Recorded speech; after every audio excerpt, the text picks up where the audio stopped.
جمعیت علماء اسلام سمیع الحق group کے سربراہ مولانا حامد الحق کی نماز جنازہ آج ادا کی جائے گی۔ مولانا دارالعلوم حقانیہ میں نماز جمعہ کی ادائیگی کے دوران خودکش حملے میں شہید ہو گئے تھے۔ سیکورٹی ذرائع نے بتایا کہ ابتدائی اطلاعات کے مطابق خودکش حملہ فتنۃ الخوارج کے دہشت گردوں نے کیا۔ مولانا نے خواتین کو تعلیم سے روکنا خلاف اسلام قرار دیا تھا۔ شہداء کی تعداد 8 ہو گئی۔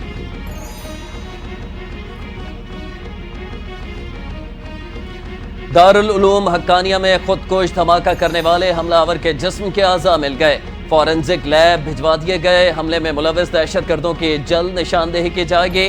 حکام کے مطابق دارالعلوم حقانیہ میں داخلے کے لیے 4 دروازے ہیں۔ خودکش حملہ آور مولانا حامد الحق کے لیے مخصوص دروازے سے داخل ہوا تھا۔ صدر مملکت، وزیر اعظم اور وزیر داخلہ کی نوشیرہ خودکش دھماکے کی مذمت۔ صدر مملکت کا دہشت گرد حملے میں قیمتی جانی نقصان پر دکھ اور افسوس کا اظہار۔ آصف علی زرداری نے مولانا حامد الحق حقانی اور دیگر شہداء کے بلندی درجات اور زخمیوں کی جلد صحتیابی کی دعا کی۔ وفاقی وزیر داخلہ محسن نقوی کہتے ہیں کہ افسوسناک واقعے کی جتنی مذمت کی جائے کم ہے۔ قوم کی حمایت سے دشمن کی ہر سازش ناکام بنائیں گے۔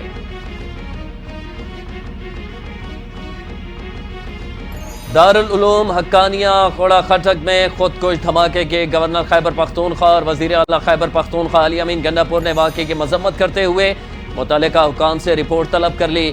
واقعے کے تمام پہلوؤں کا جائزہ لے کر مکمل رپورٹ پیش کی جائے۔ وزیر اعلیٰ خیبر پختونخوا کے زخمی افراد کو بہترین طبی سہولیات فراہم کرنے کی بھی ہدایت۔ دشمن طاقتیں پاکستان کے خلاف سازش کر رہی ہیں۔ پاکستان کی سلامتی اور استحکام ہم سب کو بہت عزیز ہے۔ چیئرمین پاکستان علماء کونسل طاہر اشرفی کی تقریب سے خطاب۔ کہا دارالعلوم حقانیہ میں دھماکے میں جانی نقصان پر بہت افسوس ہے۔ مساجد پر حملہ کرنے والوں کا دین اسلام سے کوئی تعلق نہیں۔ دھماکہ کرنے والے پاکستان کو کمزور کرنا چاہتے ہیں۔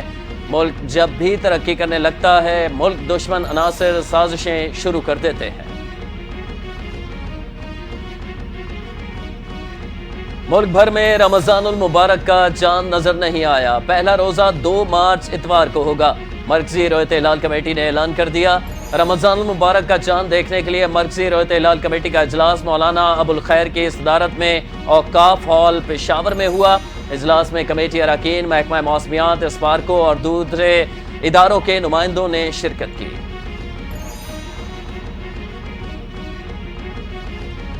ماہ مقدس کا آغاز، سعودی عرب میں رمضان المبارک کا چاند نظر آ گیا۔ پہلا روزہ آج رکھا جائے گا۔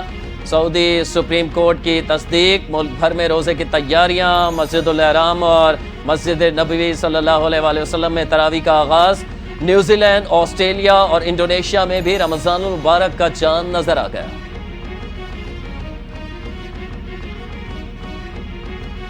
دہشت گردوں سے پاک وطن کا عزم۔ پاک فوج نے شمالی وزیرستان میں آپریشن کرتے ہوئے 6 خوارج کو ہلاک کر دیا۔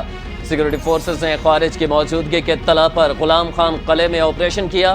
ISPR کے مطابق علاقے میں مزید کسی بھی دہشت گردی کے خاتمے کے لیے کلیئرنس آپریشن جاری ہے۔ صدر مملکت، وزیر اعظم، وفاقی وزیر داخلہ کا کرک میں کامیاب آپریشن پر سیکورٹی فورسز کو خراج تحسین۔ سپریم کورٹ میں آئینی بینچ میں مزید 5 ججز کے اضافے کی منظوری۔ چیف جسٹس یحییٰ افریدی کے زیر صدارت جوڈیشل کمیشن کا اجلاس۔ جسٹس ہاشم کاکڑ، جسٹس عامر فاروق، جسٹس شکیل احمد، جسٹس اشتیاق ابراہیم خان اور جسٹس صلاح الدین پنور آئینی بینچ میں شامل۔ خیبر پختونخوا سے 2، بلوچستان، سندھ اور اسلام آباد سے 1 جج شامل۔ سپریم کورٹ کے آئینی بینچ کے ججز کی تعداد بڑھ کر 13 ہو گئی۔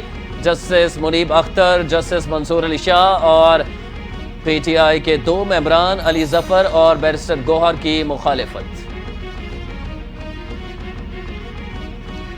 چیف جسٹس پاکستان کے زیر صدارت جوڈیشل کمیشن کا اجلاس۔ 4 سیشن ججز کا لاہور ہائی کورٹ کا ایڈیشنل جج بنانے کا فیصلہ۔ رجسٹرار ہائی کورٹ ابہر گل خان کو ایڈیشنل جج بنانے کا فیصلہ، جبکہ طارق باجوہ، راجہ غضنفر اور تنویر شیخ کو بھی لاہور ہائی کورٹ کا ایڈیشنل جج بنانے کا فیصلہ۔ اس کے علاوہ اجلاس میں 8 سیشن ججز کے ناموں پر غور کیا گیا۔ راجہ غضنفر علی، کیسر نذیر بٹ، اکمل خان، تنویر احمد شیخ کے نام شامل۔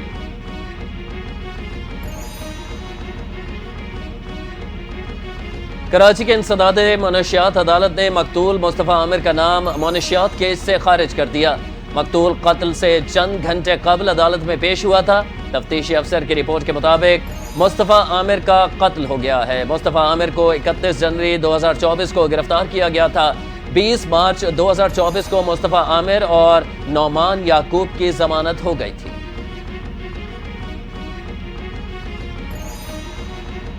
افغانستان اور آسٹریلیا کا میچ بارش کے باعث ختم۔ کینگروز سیمی فائنل میں پہنچ گئے۔ دونوں ٹیموں کو ایک ایک پوائنٹ مل گیا۔ ICC چیمپئنز ٹرافی کے گروپ بی کا افغانستان اور آسٹریلیا کا اہم میچ بارش کی وجہ سے ختم کر دیا گیا۔ افغانستان کے 276 رنز کے ہدف کے تعاقب میں آسٹریلیا نے 12.5 اوورز میں 1 وکٹ کے نقصان پر 109 رنز بنائے تھے۔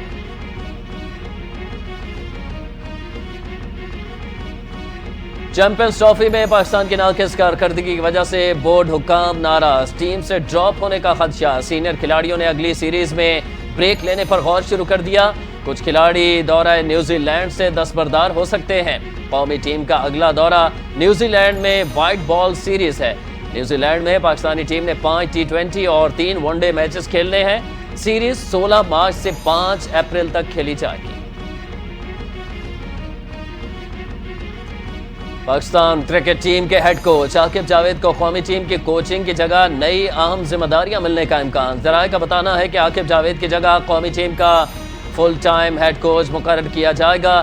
عاقب جاوید کو ندیم خان کی جگہ قومی کرکٹ اکیڈمی میں ڈائریکٹر بنانے کا امکان۔ عاقب جاوید کا عبوری ہیڈ کوچ کی حیثیت سے معاہدہ ختم ہو گیا۔ نومبر میں عاقب کو وائٹ بال اور دسمبر میں ریڈ بال ٹیم کا عبوری کوچ بنایا گیا تھا۔ چیمپئنز ٹرافی میں ٹیم کی ناقص کارکردگی پر انگلش کپتان جوس بٹلر کا مستعفی ہونے کا اعلان۔ کہا چیمپئنز ٹرافی میں ان کی قیادت میں ٹیم اچھا کھیل پیش نہیں کر سکی۔ ان کی کپتانی میں انگلش کرکٹ ٹیم کے نتائج مایوس کن رہے۔ جوس بٹلر جنوبی افریقہ کے خلاف بطور کپتان آخری میچ کھیلیں گے۔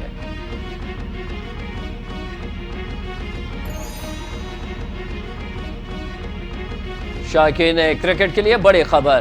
PSL 10 کا شیڈیول جاری۔ 11 اپریل کو راولپنڈی کرکٹ اسٹیڈیم میں ایونٹ کا آغاز ہوگا۔ پہلا ٹاکرا دفاعی چیمپئن اسلام آباد یونائیٹڈ اور لاہور قلندرز کے درمیان ہوگا۔ پنڈی کرکٹ اسٹیڈیم میں 11 میچز کھیلے جائیں گے۔ قذافی اسٹیڈیم لاہور میں 18 مئی کو فائنل ٹاکرے سمیت 13 میچز کی میزبانی کرے گا۔ کراچی اور ملتان میں 5 مقابلے ہوں گے۔ پشاور 8 اپریل کو نمائشی میچ کی میزبانی کرے گا۔ شرجیل انعام میمن کے صدارت میں سندھ ماس ٹرانزٹ اتھارٹی بورڈ کا اجلاس۔ گرین لائن اور اورنج لائن بس کے مؤثر انتظام سے متعلق تبادلہ خیال۔ شرجیل انعام میمن کہتے ہیں کہ سندھ حکومت جدید سفری سہولیات کی فراہمی کے لیے پرعزم ہے۔ گرین لائن اور اورنج لائن BRT کی منتقلی سے عوامی ٹرانسپورٹ کا نظام مزید مستحکم ہوگا۔ ٹرانسپورٹ کے شعبے میں مزید اصلاحات متعارف کروائی جائیں گی۔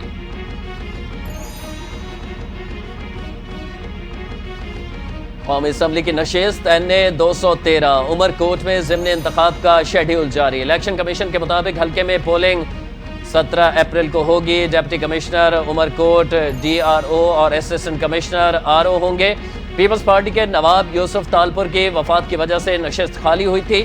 نواب یوسف تالپور 2024 کے عام انتخابات میں قومی اسمبلی کے حلقہ NA 213 ضلع عمر کوٹ سے رکن قومی اسمبلی منتخب ہوئے تھے۔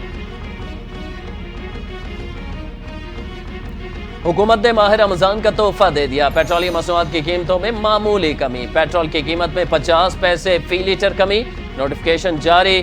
پیٹرول کی نئی قیمت 255 روپے 63 پیسے فی لیٹر مقرر۔ ہائی سپیڈ ڈیزل 5 روپے 31 پیسے فی لیٹر سستا۔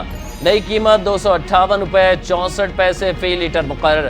مٹی کے تیل کی قیمت میں 3 روپے 53 پیسے فی لیٹر کمی۔ مہنگائی کے ستائے عوام کے لیے اچھی خبر۔ LPG کی فی کلو قیمت میں 6 روپے 15 پیسے کی کمی۔ LPG کا گھریلو سلنڈر 72 روپے 57 پیسے سستا۔ اوگرا نے مارچ کے لیے قیمتوں میں کمی کا نوٹیفکیشن جاری کر دیا۔ LPG کی فی کلو نئی قیمت 247 روپے 82 پیسے مقرر کی۔ تقریباً 12 کلو گرام کے گھریلو سلنڈر کی نئی قیمت 2924 روپے 31 پیسے ہو گئی ہے۔ پاکستان اسٹاک ایکسچینج میں کاروباری ہفتے کا منفی اختتام 100 انڈیکس 532 پوائنٹس گر گیا، 1,13,251 پوائنٹس پر بند۔ سونا 2,500 روپے فی تولہ سستا، نئی قیمت 3,05,000 روپے کے سطح پر آ گئی۔ انٹر بینک میں ڈالر 12 پیسے سستا ہو گیا، سونا 79 روپے 60 پیسے پر بند ہوا۔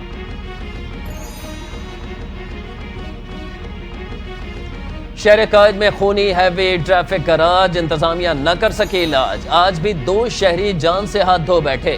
کراچی میں تیز رفتار واٹر ٹینکر نے ایک اور قیمتی جان لے لی، یونیورسٹی روڈ پر تیز رفتار واٹر ٹینکر کی ٹکر سے موٹر سائیکل سوار نوجوان جاں بحق اور دوسرا شدید زخمی۔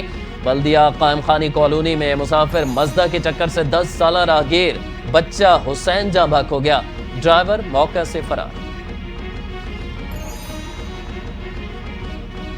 چکوال میں موٹر وے M2 پر مسافر بس حادثے کا شکار، کراچی سے سوات جانے والی بس نیلا دولہ کے کھائی میں جا گری، 8 افراد موقع پر جاں بحق، 18 زخمی ہو گئے۔ زخمیوں کو DHQ چکوال شفٹ کر دیا گیا۔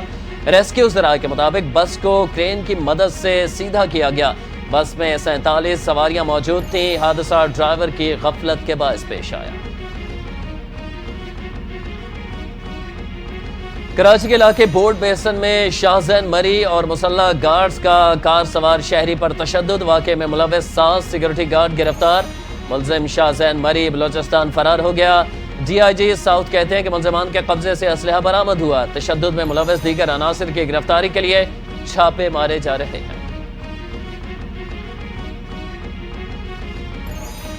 اور افغانستان سے امریکی فوج کا انخلاء کا طریقہ کار انتہائی ناقص تھا، اربوں ڈالر کا فوجی ساز و سامان چھوڑنے کا ذمہ دار جو بائیڈن ہے۔ امریکی صدر کا افغانستان سے انخلاء کے وقت چھوڑا گیا اسلحہ اور بگرام ایئر بیس واپس لینے کا اعلان، کہا بگرام ایئر بیس چین پر نظر رکھنے کے لیے انتہائی اہم ہے، بائیڈن انتظامیہ کے انخلاء میں ناکامیوں کی ذمہ داریوں کو نتیجے کا سامنا کرنا ہوگا۔